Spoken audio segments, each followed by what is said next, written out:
field network. Let's just take a few minutes to get present. Take a deep breath in through your nose. Hold it for a couple seconds. And as you release it, just exhale all the tension that might be in your shoulders, in your back, in your jaw, your neck. And let's take another deep breath in and hold it.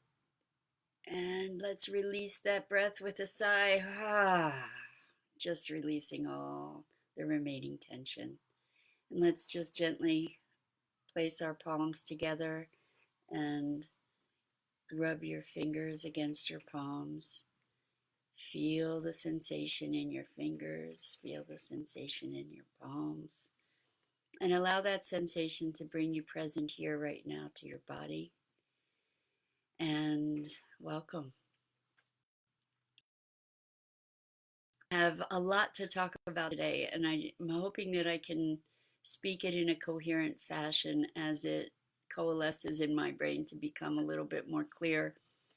I've been thinking a lot about identity and what a shift in identity looks like. So many of us are looking to experience enlightenment and revelation in our lives without realizing that the necessity for that awareness, that expansion, that enlightenment to occur, it means dissolution of the identities that we have come to know ourselves to be.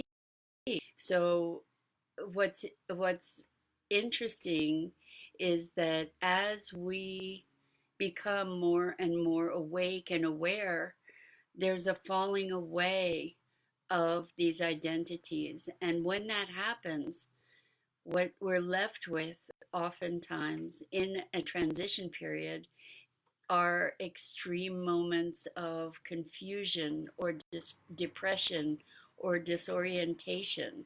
And the reason for that, or even fear, is because we the known is falling away, and what it's leaving us with is a vast uncertainty, a vast unknown of who will be, who who we know ourselves to be, what is familiar, what we know. And I've been encountering or addressing this issue with a number of my coaching clients and have gone through this myself as well. Hi, Gerald Ann. Thanks so much for joining us. And I want to speak to it because even the wonderful things that we love about ourselves, like let's say we have a deep commitment to service, to serving others. Well, I have a client who has been more oriented to service than anyone I've ever met, and to her detriment. And what we've been working on is her being present to her soul's calling rather than an obligation or a feeling of obligation or responsibility that's outward. By focusing outward and doing based on what we feel like we should have an obligation or responsibility to do, we often are not attendant to the true calling of our soul. And so, in the face of all of this doing that this person has been doing, I've been encouraging her to focus on what is going on deeply in her own heart. And interestingly, what's arisen as disorientation and depression, because she was finding that she wasn't compelled to do all the external service work that she's been engaged with. And what we discovered in plumbing those depths was that she didn't know how to just be with herself and beyond the definitions with the external, like with what we do in the world. And in letting go, or starting to let go of the external identity of service, which we would all probably agree is a wonderful and powerful thing, in releasing that identity, what was left was, oh my gosh, who am I? I don't know how to orient myself. And one of the things that I notice about myself and folks that I have had the privilege to work with is that we cling to our identities of ourselves, um, by, as defined largely by what we produce in the outward world, whether it's money or service or a job or a product. And if that identity is removed, we find ourselves in a place of disorientation, fear, anxiety, depression, because the familiar is going away. And what's happening here is that there's a stripping away, a falling away, an opening. Good morning, Linda. A falling away of the externalities that we have defined ourselves with, to bring ourselves into a greater sense of presence and being. And the fear that people have encountered in looking at removing themselves, extricating themselves from these ideas of externalization, is that they'll be doing nothing, that they'll be worth less. And the truth of it is that as we allow ourselves to release our grasping onto who we think, what we think we need to do, as we release that, what can emerge then is inspiration. And that's the kind of the beauty and the uh, dichotomy here, where by letting go of what we believe, we can emerge to who we truly are.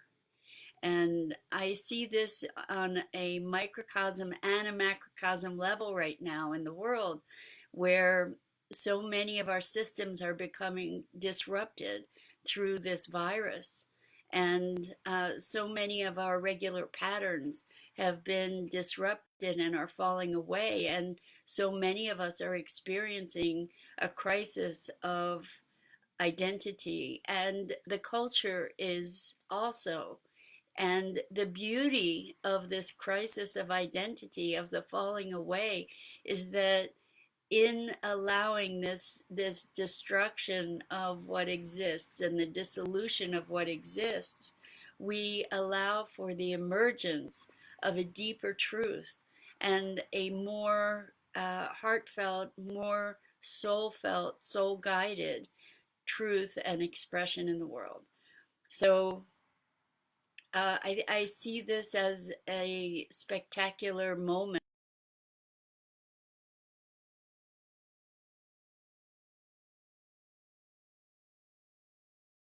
in this destruction creation period, this dissolution and emergence period, where, we've all heard or we're all familiar with the metaphor of the caterpillar turning into a butterfly. There's this sense of, or this moment where the old is stripped away, and there is then a pregnant void in which the new can emerge. And that's what we're facing now, individually on a microcosm and globally in the macrocosm. Hey, Deb, welcome. So, just to